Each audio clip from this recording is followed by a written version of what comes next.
So mga kandos, kung nabantayan yung mga kandos, ato siyang gibangagan. So ang tawag ani mga kandos is bibil. So unsay purpose anong bibil mga kandos? Aron ang hinang nimo mga kandos, ang muhang welding, dili lang siya sa taas mukapit.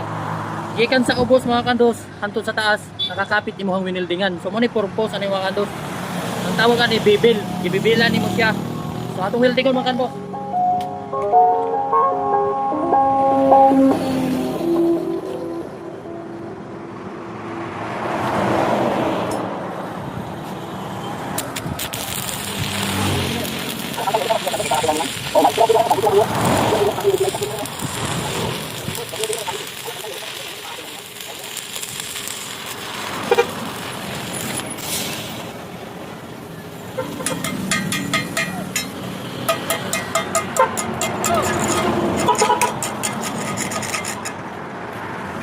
So ang tawag ani mga kandos, first pass.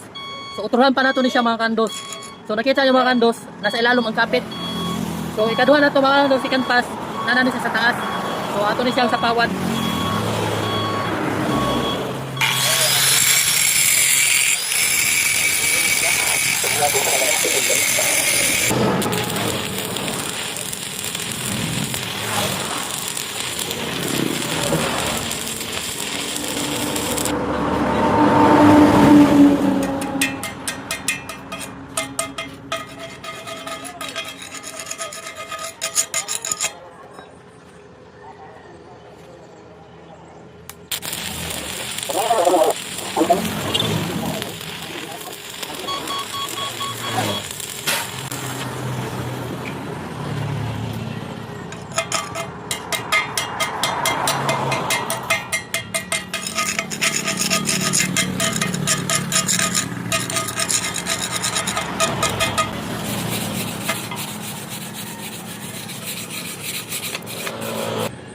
So goods na siya mga kandos. So atong gibuhat sa pag-welding mga kandos sa final is naka 2 layer siya.